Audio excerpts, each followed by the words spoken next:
Good afternoon, good morning, whatever time of the day it is. It's my pleasure to be another guest reader for Chapter 9 of Hatchet. Brian found it was a long way from sparks to fire. Clearly, there had to be something for the sparks to ignite, some kind of tinder or kindling, but what? He brought some dried grass in, tapped sparks into it, and watched them die. He tried small twigs, breaking them into little pieces, but that was worse than the grass. Then he tried a combination of the two, grass and twigs. Nothing. He had no trouble getting sparks, but the tiny bits of hot stone or metal, he couldn't tell which they were, just sputtered and died. He needed something finer, something soft and fine and fluffy to catch the bits of fire. Shredded paper would be nice, but he had no paper. So close, he said aloud. So close. He put the hatchet back in his belt and went out of the shelter, limping on his sore leg.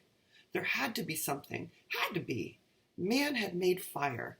There had been fire for thousands, millions of years. There had to be a way. He dug into his pocket and found the $20 bill in his wallet. Paper. Worthless paper out here. But if he could get a fire going? He ripped the 20 into tiny pieces, making a pile of pieces, and hit sparks into them. Nothing happened. They just wouldn't take the sparks. But there had to be a way, some way to do it. Not 20 feet to his right, leaning out over the water, were birches, and he stood there looking at them for a full half-minute before they registered in his mind. They were beautiful white, with bark like clean, slightly speckled paper. Paper. He moved to the trees. Where the bark was peeling from the trunks, he lifted it in tiny tendrils, almost fluffs. Brian plucked some of them loose, rolled them in his fingers. They seemed flammable, dry and nearly powdery. He pulled and twisted bits off the trees, packing them in one hand while he picked them with the other, picking and gathering until he had a wad close to the size of a baseball. Then he went back into the shelter and arranged the ball of birch bark peelings at the base of the black rock. As an afterthought, he threw in the remains of the $20 bill. He struck in the stream of sparks, fell into the bark, and quickly died. But this time, one spark fell on one small hair of dry bark, almost a thread of bark, and it seemed to glow a bit brighter before it died. The material had to be finer. There had to be a soft and incredibly fine nest for the sparks. I must make a home for the sparks, he thought, a perfect home, or they won't stay, they won't make fire. He started ripping the bark, using his fingernails at first, and when that didn't work, he used the sharp edge of the hatchet, cutting the bark into thin slivers, hairs so fine they were almost not there. It was painstaking work, slow work, and he stayed with it for over 2 hours.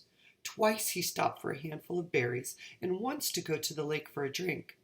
Then back to work, the sun on his back, until at last he had a ball of fluff as big as a grapefruit, dry birch bark fluff. He positioned his spark nest, as he thought of it, at the base of the rock, used his thumb to make a small depression in the middle, and slammed the back of the hatchet down across the black rock. A cloud of sparks rained down, most of them missing the nest, but perhaps 30 or so hit in the depression, and of those 6 or 7 found fuel and grew, smoldered and caused the bark to take on a red glow. Then they went out. Close. He was close. He repositioned the nest, made a new and smaller dent with his thumb, and struck again. More sparks, a slight glow, then nothing. It's me, he thought. I'm doing something wrong. I do not know this. A cave dweller would have had a fire by now. A Cro-Magnon man would have had a fire by now. But I don't know this. I don't know how to make a fire. Maybe not enough sparks. He settled the nest in place once more and then hit the rock with a series of blows as fast as he could. The sparks flowed like a golden waterfall. At first they seemed to take. There were several, many sparks that found life and took briefly, but they all died, starved. He leaned back. They are like me. They are starving. It wasn't quantity. There were plenty of sparks, but they needed more. I would kill, he thought suddenly, for a book of matches. Just one book, just one match I would kill. What makes fire? He thought back to school, to all those science classes. Had he ever learned what made a fire? Did his teacher ever stand up and say, "This is what makes a fire"? He shook his head and tried to focus his thoughts. What did it take? You have to have fuel, he thought. And he had that. The bark was the fuel. Oxygen. There had to be air. He needed to add air. He had to fan on it and blow on it. He made the nest ready again, held the hatchet backward, tensed, and struck 4 quick blows. Sparks came down and he leaned forward as fast as he could and blew. Too hard. There was a bright, almost intense glow. Then it was gone. He had blown it out. Another set of strikes. More sparks. He leaned and blew, but gently this time, holding back and aiming the stream of air from his mouth to hit the brightest spot. 5 or 6 sparks had fallen in a tight mass of bark hair, and Brian centered his efforts there. The sparks grew with his gentle breath. The red glow moved from the sparks themselves into the bark, moved and grew and became worms, glowing red worms that crawled up the bark hairs and caught other threads of bark and grew until there was a pocket of red as big as a quarter, a glowing red coal of heat.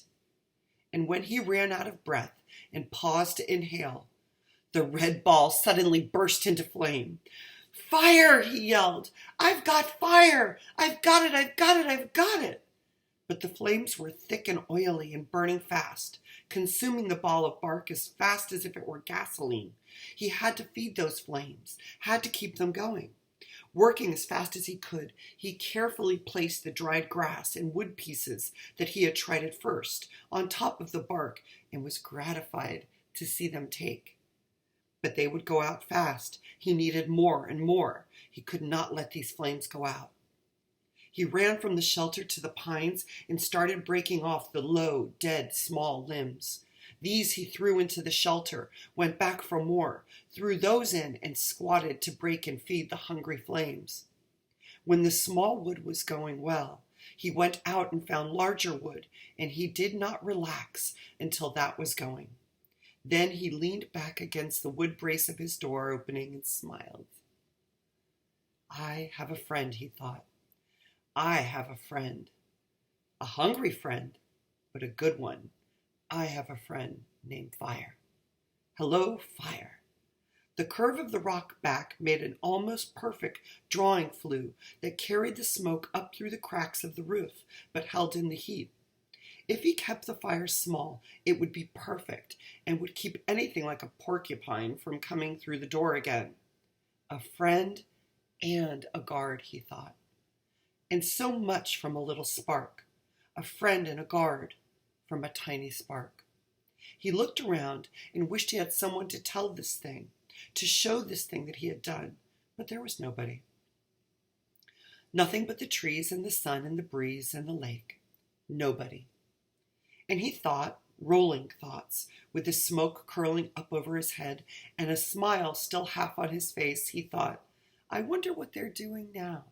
I wonder what my father is doing now. I wonder what my mother is doing now. I wonder if she is with him. That's the end of chapter 9. I hope you enjoyed the reading. I've enjoyed it, and remembering the story, have a lot of respect for Brian and his perseverance through something very difficult. Congratulations to Brian for creating Fire, and to all of you for continuing your hard work. See you soon.